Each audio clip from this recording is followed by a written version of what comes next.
Surabi merupakan salah satu kuliner tradisional Indonesia yang memiliki sejarah panjang dan erat kaitannya dengan kehidupan masyarakat Sunda. Jauh sebelum dikenal sebagai jajanan kekinian dengan beragam topping modern, surabi lahir sebagai makanan rakyat yang sederhana, fungsional, dan syarat makna budaya. Keberadaannya sudah tercatat sejak masa agraris Nusantara, ketika masyarakat mulai mengolah hasil bumi seperti beras dan kelapa menjadi makanan pokok maupun camilan sehari-hari. Proses memasak dengan tungku dan alat sederhana menunjukkan bagaimana teknologi tradisional berkembang selaras dengan lingkungan. Dengan demikian, surabi sejak awal tidak lahir sebagai jajanan, melainkan sebagai produk peradaban agraris yang merepresentasikan hubungan harmonis antara manusia, alam, dan budaya. Pada awal kemunculannya, surabi dibuat dari bahan-bahan yang sangat sederhana, yaitu tepung beras, santan, dan sedikit garam. Adonan tersebut kemudian dimasak di atas tungku menggunakan wajan tanah liat yang dipanaskan dengan kayu bakar. Proses memasaknya pun unik karena hanya menggunakan api dari bawah, sehingga bagian atas surabi matang secara perlahan oleh panas uap. Teknik ini menghasilkan tekstur khas. Bagian bawah sedikit kering dan renyah, sementara bagian atasnya lembut dan berpori. Cita rasa surabi kala itu cenderung gurih dan ringan, mencerminkan kesederhanaan hidup masyarakat pada zamannya. Proses memasak dengan tungku dan alat sederhana menunjukkan bagaimana teknologi tradisional berkembang selaras dengan lingkungan.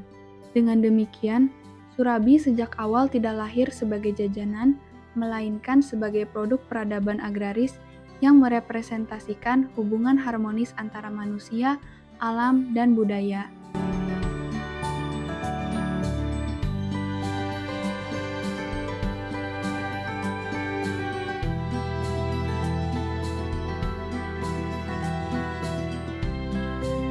Di masa lalu, surabi tidak sekadar dipandang sebagai makanan pengganjal lapar.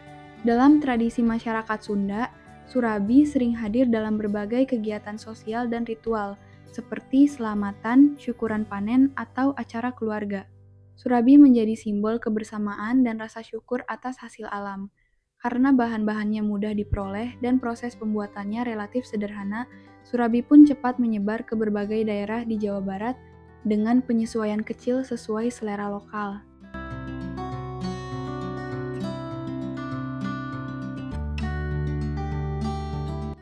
Seiring meningkatnya mobilitas masyarakat antar daerah di Jawa Barat, surabi pun dengan cepat dikenal dan diadopsi oleh berbagai wilayah di luar daerah asalnya.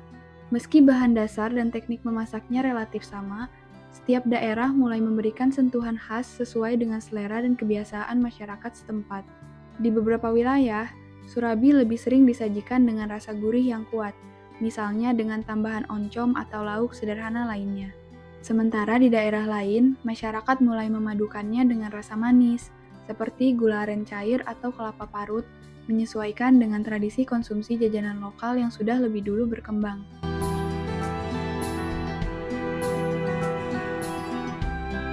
Penyesuaian ini tidak mengubah identitas utama surabi, tetapi justru memperkaya ragam bentuk dan cita rasanya. Surabi menjadi fleksibel dan mudah diterima oleh berbagai lapisan masyarakat tanpa kehilangan karakter dasarnya sebagai makanan tradisional berbahan sederhana. Proses adaptasi inilah yang membuat surabi mampu bertahan dan terus hidup di tengah perubahan zaman, karena setiap daerah merasa memiliki keterikatan dan kedekatan budaya dengan sajian tersebut.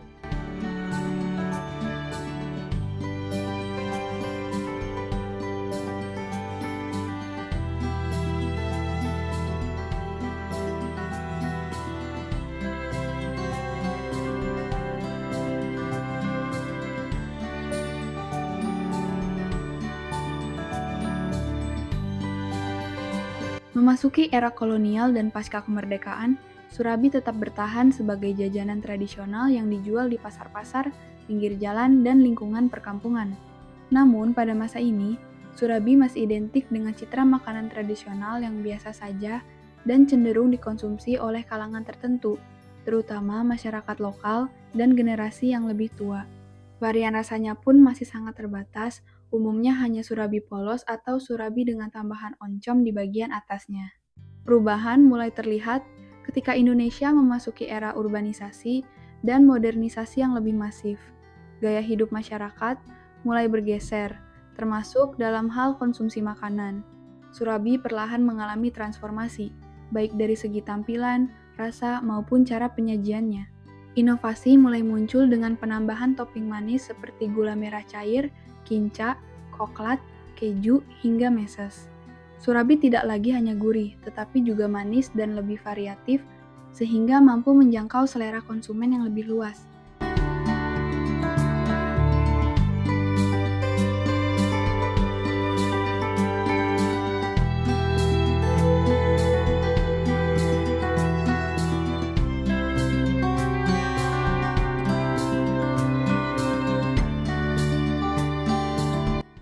Puncak transformasi Surabi sebagai kuliner modern terjadi ketika industri kuliner kreatif mulai berkembang pesat, terutama di kota-kota besar seperti Bandung.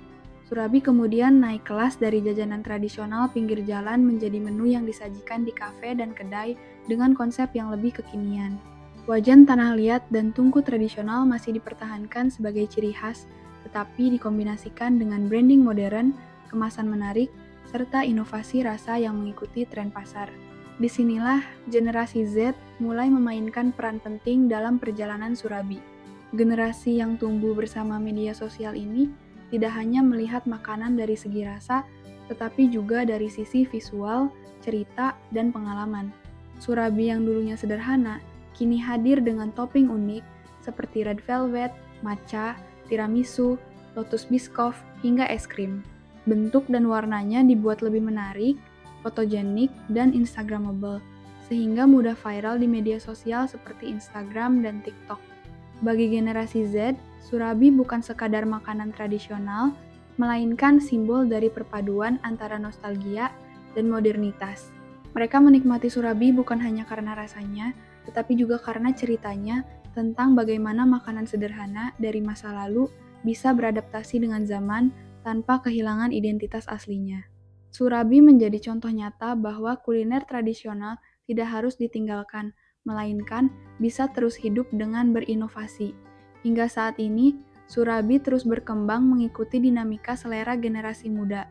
Meski topping dan penyajiannya semakin modern, esensi Surabi sebagai makanan berbasis tepung beras yang dimasak secara tradisional tetap dipertahankan.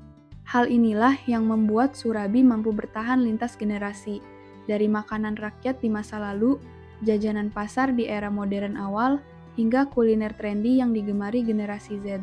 Perjalanan Surabi dari tungku sederhana hingga etalase kafe kekinian menunjukkan bahwa makanan bukan hanya soal rasa, tetapi juga tentang sejarah, identitas, dan kemampuan beradaptasi. Surabi membuktikan bahwa warisan kuliner lokal dapat tetap relevan di tengah arus globalisasi, selama mampu berdialog dengan zaman dan generasi yang mengonsumsinya.